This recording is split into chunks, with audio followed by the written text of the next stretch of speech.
Good day everyone, my name is Jerome P. Sulaiman. Today we're gonna discuss the post-war intervention towards agrarian reforms. Agrarian reforms, rehabilitation, and rebuilding after the war were focused on the providing solution to the problems of the past. The administration of President Roas passed Republic Act number 34 to establish a 70-30 sharing arrangement between tenant and landlord. Respectively, landowners loans to tenants at 6% or less. The government also attempted to redistribute hacienda, lands, and falling prey to the woes of similar attempts since no support was given to small farmers who were given lands. Pagkatapos nga ng mahabang digmaan sa ating bansa, ay naisip ng ating bansa pagkatapos ng digmaan ay upang maihahon ang ating bansa at ang ating ekonomiya ay binigyang tuon or binigyang pansin ng ating bansa or ating gobyerno ang mga problema ng ating bansa or kinakaharap nitong problema. Kaya naman sa pamamagitan nito ay kanilang binigyang tuon ang ating agrikultura. Sapagkat ang ating agrikultura ay malaki ang ambag nito sa ating ekonomiya sapagkat ang ating mga farmers ay sila ang nagbibigay ng pagkain or supply sa ating bansa. Kaya naman nagpasa ang ating mahal na president nung panahon na yon na si Roas ng Republic Act 34 kung saan nagsasabi ito na ang mangyayari ang tenant at ang landlords ay maghahati ng 70-30. Ang 70 ay mapupunta sa landlords samantala naman ang 30% sa makukuha sa farming ay mapupunta sa ating mga farmers. Ito naman, itong Republic Act na ito ay nagbibigay ng kalayaan sa landowners at sa ating tenants na makapag-usap sila ng isang kontrata kung magkano ang hatian. May tatlong hatian lamang, ito ang 70-30 at ang 50-50 at ang 30-70. Ngunit may mga paraang kailangan gawin doon or may proseso sa mga hatian na yon para hindi magka-problema ang dalawa. Kaya naman, noong mga panahon na yon ay yun lamang ang alam ng ating bansa na solusyon sa ating agrarian. So, naisip rin ng ating bansa na gawan ng ibang paraan which is magbibigay sila ng mga lupa sa ating mga farmers at hati-hatiin nila yung mga lupa na mga asyenda para naman magkaroon ng kabuhayan ng ibang mga farmers at magkaroon sila ng sariling lupa. Under the term of President Elpidio Quirino, the Land Settlement Development Corporation LASEDECO was established to accelerate and expand the resettlement program for present. This agency later on became the National Resettlement and Rehabilitation Administration, also known as NARA, under the administration of President Ramon Magsaysay. So, nung panahon naman ni President Quirino, ay nagpatayo siya ng Settlement Development Corporation, also known as LASEDECO. Ang layunin ng LASEDECO naman ay magbigay ng mga lupa at magturo ng mga kagamitang makabago sa ating mga farmers. Ito ang mga tractor at magbibigay sila at tuturuan nila ang ating mga farmers kung paano magtanim ng ganito at magbibigay sila ng mga guide paano gamitin ang mga bagong kagamitan na ibibigay ng ating bansa or ating gobyerno. Samantala naman, nung panahon ni President Magsaysay ay napalitan ang LASEDECO to NARA. Ang layunin naman ng NARA ay magbibigay sila ng lupa sa hindi lamang farmers kundi ang mga sinaunang mandirigma or ang ating mga betiranong sundalo. Pati na rin ang mga taong kasali sa organisasyon ng guerrilla at sa iba pang mga tao na kwalipikado sa hinahanap ng NARA. Kung ikaw ay may naiambag noong panahon ng war sa Pilipinas, ay maaaring makakuha ka ng lupa sa pamamagitan ng NARA. Itong NARA ay ang nag-create nito ay ang ating Pangulong Magsaysay. Magsaysay saw the importance of pursuing genuine land reform program and convinced the Congress, majority of which were landed elites, to pass legislation to improve the land reform situation.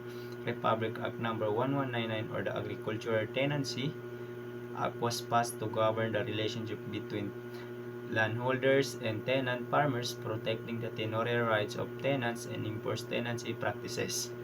So, kita ni Magsaysay ang importansya ng reforma na kung saan pinoprotektahan nito ang ating mga lupa. Gayunpaman ay kanyang nakumbinsi ang Kongreso kung saan ang mga Kongreso ay ang mga mayayamang nagmamay-ari ng mga lupa na magpasa ng isang bill at kalaun ay naging Republic Act na tinatawag nilang Republic Act 1199 na kung saan ito ay nagpoprotekta sa mga farmers upang protektahan ang kanilang karapatan bilang isang mangungupahan ay hindi pwedeng galawin ang kanilang mga kagamitan or pagmamay-ari habang sila ay nangungupahan. Through this law, the Court of Agricultural Relations was created in 1955 to improve tenancy security, fix land rentals of tenanted farms, and resolve land dispute paid by the landowners and peasant organization. The Agricultural Tenancy Commission was established to administer problems created by tenancy. Sa pamamagitan ng batas na ito, ang Korte ng Agricultural Relationship ay nag-create noong 1955 upang i-improve ang tenancy security ng landholders at ang ating farmers, sapagkat nga nung wala pa ang batas na ito ay maraming mga problema ang landholders pati ang farmers, sapagkat sa pag-uupa ay may mga problema sila at hindi pagkakaintindihan.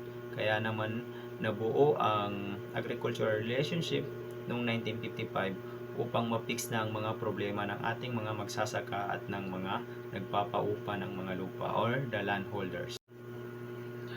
The Agricultural Credit and Operation Financing Administration, also known as ACCPA, was also created mainly to provide warehouse facilities and assist farmers in marketing their products. The administration suspended the establishment of the Agricultural and Industrial Bank to provide use terms in applying for homestead and other farmlands. So, the Agricultural Credit and Operation Financing Administration ay nabuo na rin sa panahon na yan upang mag-provide ng mga warehouse facilities at i-assist ang ating mga farmers na ibenta ang kanilang mga nakuha sa farm or galing sa farm na produkto. Ang administrasyon natin ay naglaan ng pondo sa Agricultural and Industrial Bank upang makapagbigay o makapag-provide ng daling pag-apply ng mga farmers ng kanilang pagbabahayan at ng kanilang pagpaparman. NARA accelerated the government's resettlement program and distribution of agricultural lands to landless tenants and farmers. It also aimed to convince members of the Hawks, a movement of rebels in Central Luzon, to resettle in areas where they could restart their lives as a peaceful citizen. Sa pamamagitan ng NARA ay mas napabilis na mabigyan ng mga lupa ang mga tao sa Pilipinas pagkatapos ng digmaan. So, it also aimed to convince the members of the Hawks. So, mas nag-aim pa rin or nag-aim ang NARA sa pagbibigyan ng lupa sa mga tao banda sa Luzon, ang mga rebelde doon, na bigyan sila ng lupa. At sinasabi dito na ang mga lupang walang nagmamay-ari at walang mga farmers ay pwedeng kunin ng mga rebelde upang kanilang gawing lupa at makapagsimula sila ng kanilang bagong buhay. The situation for the farmers remained since the government lacked funds and provided inadequate support service for the programs. The landed elite did not fully cooperate and they criticized the program. A major stride in a land reform arrived during the term of President Diosdado Macapagal through the Agricultural Land Reform Code, Republic Act No. 3844. Kahit anong paghihirap or pagsisipag ng ating magsasaka ay nahihirapan pa rin sila sa kanilang pamumuhay o hindi pa rin sila nakakabangon dahil nga wala pa rin pondo ang ating gobyerno. Dahil nga marami sa nagmamay-ari ng mga lupa ay hindi sila nakipag-cooperate sa ating government. Bagkus ay kanilang sinisisi ang mga pinatayong programa dahil daw naghihirap ang ating bansa dahil sa mga programang itinayo. Isang malaking hakbang sa reforma sa lupa ang dumating nung termino ni President Diosdado Macapagal sa pamamagitan ng Agricultural Land Reform Code na Republic Act No. 3844. Primary source, Declaration of Policy under RA No. 3844 or Agricultural Land Reform Code. Source, Section 2, Declaration of Policy. It is the policy of the state. Number 1, to establish owner, cultivatorship, and the economic family size farm as the basis Philippine agriculture and as consequence divert landlord capital in agriculture to industrial development. Ang batas na ito ay naglalayong magtatag ng isang sistema kung saan ang mga magsasaka ang magiging may-ari ng kanilang sariling lupang sinasaka. So ito yung tinatawag na owner cultivatorship. Ang batas ay naglalayong patupad din ang konsepto ng economic family size farm kung saan ang isang pamilya ang magiging responsable sa pagsasaka ng isang lupa na sapat para sa kanilang pangangailangan. Number 2, to achieve a signified existence for the small farmers free from the pernicious institutional restraints and practices. So, ang batas na ito ay naglalayong ilayo ang pera ng mga mayayamang may-ari ng lupa mula sa pagsasaka at ilipat ito sa mga pabrika at iba pang negosyo. 3, to create a truly viable social economic structure in agriculture conducive to greater productivity and higher farm incomes. Ang batas naman na ito ay naglalayong magkaroon ng mas magandang buhay ang mga magsasaka sa pamamagitan ng pagiging may-ari ng kanilang sariling lupa. Sa ganitong paraan, inaasahan na mas makakakuha sila ng pera at mas magiging maganda ang kanilang buhay. Number 4, to apply all labor's laws equally and without discrimination to both industrial and agricultural wage earners. So, ang batas na ito naman ay naglalayong alisin ang mga hindi patas na patakaran at gawain na humahadlang sa pag-unlad ng mga magsasaka. Number 5, to provide a more vigorous and systematic land settlement program and public and distribution. So, ang batas naman na ito ay naglalayong palakasin ang ekonomiya ng agrikultura sa pamamagitan ng pagtaas ng produksyon at kita ng mga magsasaka. Number 6, to make the small farmers more independent, self-reliant, and responsible citizens, and a source of genuine strength in our democratic society. So, naglalayong gawin ng mas malaya at mas responsible at mas malakas ang mga magsasaka sa lipunan. Sa madaling salita, ang RA 3844 ay naglalayong tulungan ang mga magsasaka sa Pilipinas na magkaroon ng mas magandang buhay at palakasin ang ekonomiya ng bansa. This code abolished shared tenancy in the Philippines and prescribed a program to convert a tenant farmers to lessees and later on owner-cultivator. It aimed to free tenants and tenancy and emphasize owner cultivatorship and farmer independence, equity, productivity. Agrarian reform efforts under Marcos. President Marcos declared martial law in 1972, enabling him to essentially wipe out the landlord-dominated Congress. Through his technocrats, he was able to expand executive power to start a fundamental structuring of government, including its efforts in solving the deep structural problems of the countryside. Presidential Decree No. 27 or the Code of Agrarian Reform of the Philippines became the core of agrarian reform during Marcos regime. Ipinahayag ni Pangulong Marcos ang batas militar noong 1972 na nagbigay daan sa kanya upang talagang maalis ang Kongreso sa nakontrolado ng mga may-ari ng lupa sa pamamagitan ng kanyang mga teknokrata. Nagawa niyang palawakin ang kapangyarihan ng ehekutibo upang simulan ang isang pangunahing pagbabagong tatag ng pamahalaan, kabilang ang mga pagsisikap nito upang malutas ang malalim na mga problema sa estruktura ng kanayunan.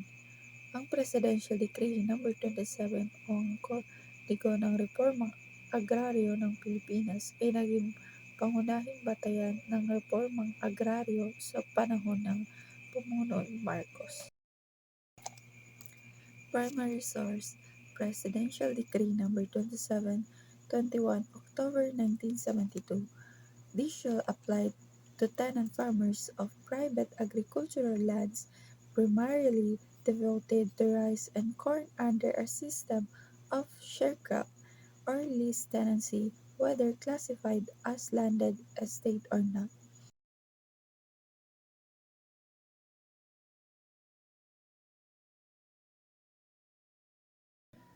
Ang batas na ito ay para sa mga magsasakang nangungupahan sa mga pribadong lupang pang-agrikultura na pangunahing ginagamit sa pagtatanim ng palay at mais.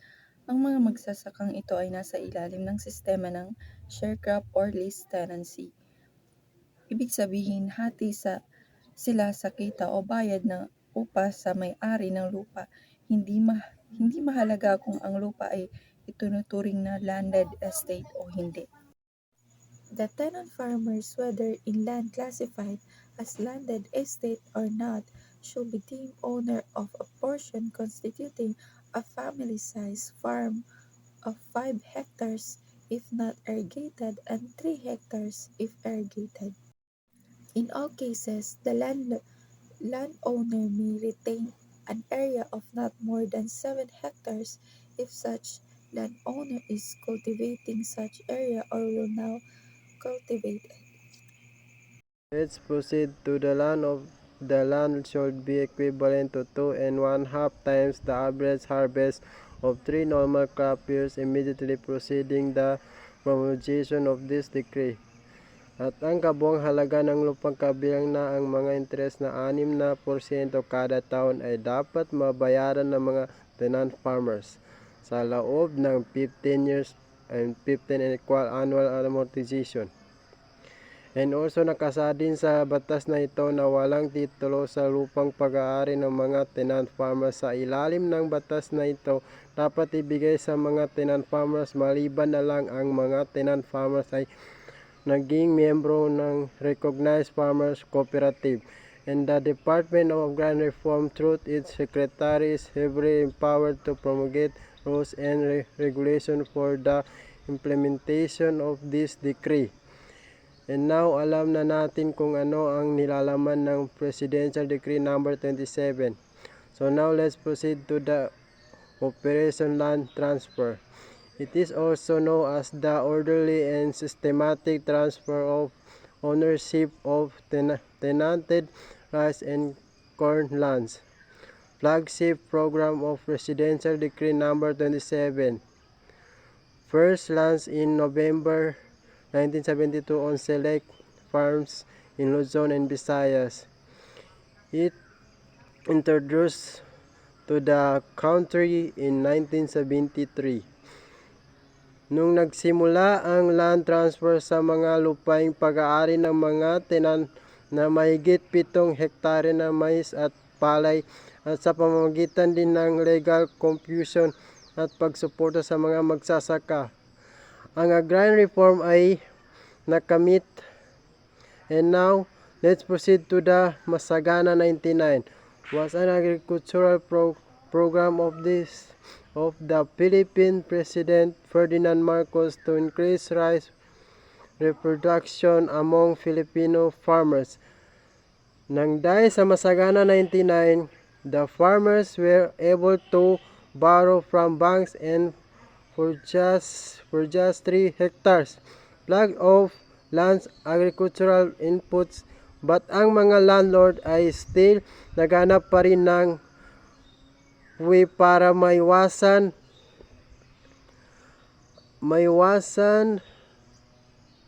ang batas na ito dahil ang agrarian reform ay tanging nakafocus lamang sa mga palay.